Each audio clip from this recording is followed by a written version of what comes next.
গতকাল হয়ে গিয়েছে মহালয়া, পুজো আসতে আর মাত্র কয়েকদিন বাকি, কিন্তু পুজোর মধ্যেও কি জুনিয়র ডাক্তারদের পূর্ণ কর্মবিরতি চলবে? সিনিয়ররা একাংশ ইতিমধ্যেই কিন্তু আবেদন জানিয়েছেন যাতে তারা পুনর্বিবেচনা করেন নিজেদের সিদ্ধান্ত।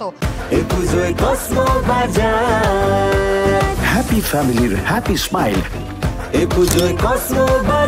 কসমো বাজার, পুজো ইন স্টাইল। আর এরই মধ্যে আজ কিন্তু সিনিয়র চিকিৎসকদের সঙ্গে জুনিয়র ডাক্তারদের বৈঠক রয়েছে। গতকাল ধর্মতলায় হলো মহামিছিলের পর মহাসমাবেশ এবং সেখান থেকেই এবার দিল্লি চলো ডাক দিলেন জুনিয়র ডাক্তাররা। আমরা কাউকে ভরসা করতে পারছি না। আমরা দেখেছি যে সিবিআই সুপ্রিম কোর্টে কি বলছে এবং আমাদের সেশন কোর্টে সিবিআই এর লয়াররা কি কথা বলছে। চরম দায়িত্ব জ্ঞানহীনতা। ফলত আমাদের এই আন্দোলনের আগুনকে যদি আমরা জিয়ে রাখতে না পারি তাহলে হয়তো ওপর কোনো সেটিং হয়ে যাবে। প্রয়োজন হলে আমরা দিল্লি যাব, প্রয়োজন হলে আমরা এই যে প্রত্যেকটা কেস যেগুলো আজকে অমীমাংসিত প্রত্যেককে একসাথে বসে অভয়ার জন্য আমরা যেমন আছি, বহু বিচার অমীমাংসিত তাদেরকে একসাথে নিয়ে দিল্লির বুকে হোক আমরা একসাথে আওয়াজ তুলব।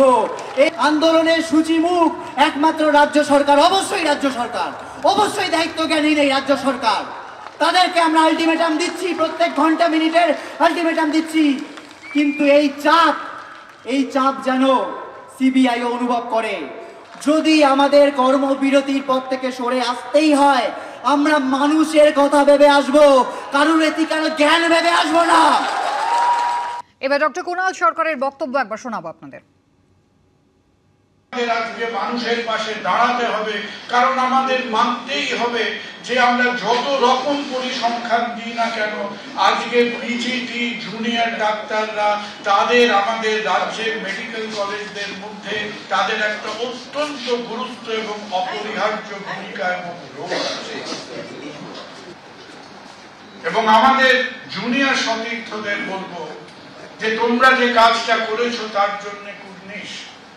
আমাদের আদার ডেমোক্রেটিক ভার্সনস অফ প্রোটেস্ট আমাদের ভাবতে হবে। আজকে স্বাস্থ্য পরিষেবাকে মোটামুটি তার নিজের জায়গায় বজায় রেখে অনেক ঘাটতি আছে, অনেক সমস্যা আছে। কোথায় একজন ইনজুরি পেশেন্ট আছে, সেখানে সুতো ফুরিয়ে গেছে। আপনি সরকারি হাসপাতালে গেলে সুতো ফুরিয়ে যায়, বেসরকারি হাসপাতালে গেলে টাকা ফুরিয়ে যায়। আজকে স্বাস্থ্য ক্ষেত্রে উভয় দিকে সমস্যা আছে। তাই আজকে তাদের একটু মাথাটা ঠান্ডা করে বাস্তব পরিস্থিতিটা বুঝে এই ঝামেলার যদি একটা সমাধান আমরা নিজের থেকে বার করতে না পারি, তাহলে পশ্চিমবঙ্গের সামগ্রিক স্বাস্থ্য ব্যবস্থার মেরুদণ্ড চুরমার হয়ে যাবে।